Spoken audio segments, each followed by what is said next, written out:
నమస్తే ఫ్రెండ్స్. నవరాత్రులలో ఈరోజు 3వ రోజు. అమ్మ దుర్గాదేవి ఈరోజు శ్రీ అన్నపూర్ణాదేవి అలంకారంతో మనకు దర్శనమిస్తారు.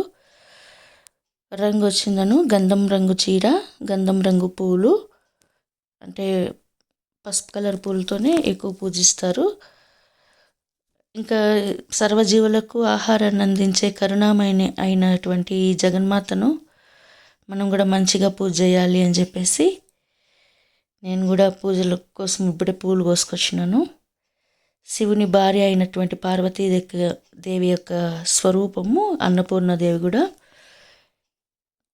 ఇంకా శివుని కాశీలో అయితే గన శివునికి భిక్ష వేసి ఆహారాన్ని అందించిన దేవతగా ప్రసిద్ధి చెందిన ఈ అన్నపూర్ణాదేవి మనల్ని కూడా మంచి కాపాడాలని, మంచిగా పూజ చేయాలని నేను కూడా అన్నపూర్ణాదేవి రోజు పండుగ రోజు కొబ్బరన్నం చేసినాను. ఇప్పుడు మీకైతే నేను కొబ్బరన్నం ఎలా చేయాలి అని కూడా చూపిస్తున్నాను. పెద్దగా డీప్గా అయితే చూపించలేదు, సింపుల్గా అలా చూపిస్తున్నాను. చూడండి, ముందుగా ఆవాలు వేసేసి కొంచెం నెయ్యి వేసేసి ఇలా ముందుగా అన్ని ఇంగ్రీడియంట్స్ అంతా మనము సర్ది పెట్టుకుంటే కనుక మనకు ఈజీగా ఉంటుంది, పర్ఫెక్ట్గా కుదురుతుంది. కొంచెం జీడిపప్పు, కొంచెం జీలకర్ర, కొంచెం సాల్ట్, కొత్తిమీర, కరివేపాకు, ఎండుమిరపకాయలు, అంతే ఫ్రెండ్స్. చాలా ఈజీగా ఇది కొబ్బరన్నం చేసుకోవచ్చు. ముందుగానే మనము రైస్ వండుకునేసి కొబ్బరి చిందను తురిమి పెట్టుకోండి, లేదంటే మిక్సీలో, నేనైతే తురిమేదానికి లేట్ అవుతుంది, నేను మిక్సీలో వేసేసినాను కొంచెం కచ్చాపచ్చాగా అట్లా. చాలా ఈజీ మెథడ్లో మీకు చూపించినాను. ఇంకొచ్చిందను అల్లం గారెలు.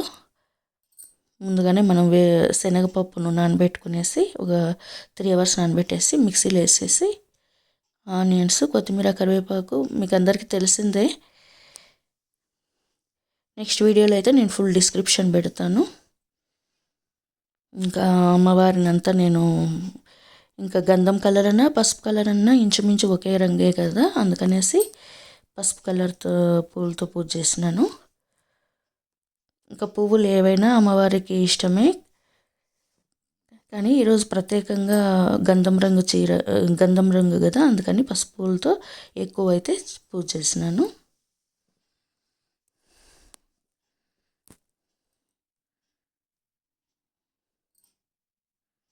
ఇంకా ఆ రంగు పూలే పెట్టాలా, ఆ రంగు అట్లేమి మరీ అంత ఎక్కువ నేనైతే ఒక రకంగా మీడియంగా పూజ చేసినాను. మనకి ఏవేవి దొరుకుతాయో, అవైలబిలిటీలో ఉంటాయో ఆ పూలతో పూజ చేసినా కూడా చాలు, మనల్ని అమ్మ అర్థం చేసుకుంటుంది.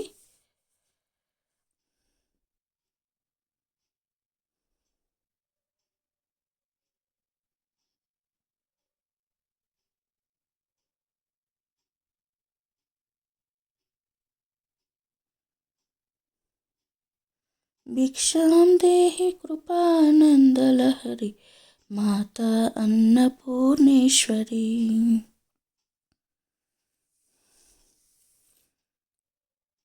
ఇది వచ్చిందను ఉదయం పూజ చేసినాను. ఇంకా పసుపు కలర్లో ఉంటాయి కదా అని చెప్పి కొంచెం మొక్కజొన్నలు పెట్టినాను. ఇంకా క్రోటన్స్ పూలు కూడా డెకరేషన్కి అయితే నేను వాడినాను. ఇంకా అమ్మ అనుగ్రహం ఉంటే ఇంకా మనకు అన్నీ మంచిగా జరుగుతాయి అని చెప్పి నాకు వీలైనంతలో నేను ఇలా పూజ చేసినాను.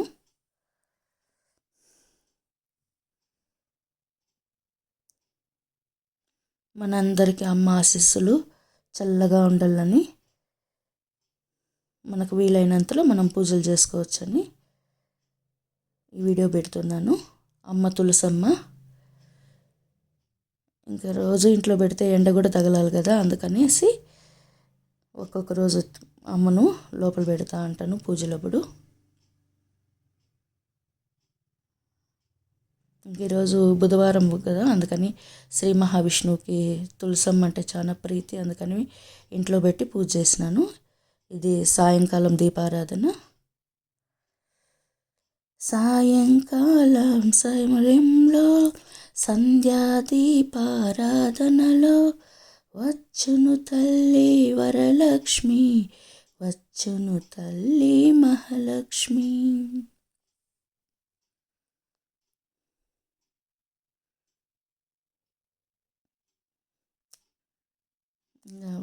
అమ్మ కామధేను దర్శనం ఇచ్చింది, అందుకు చాలా ఆనందమైంది.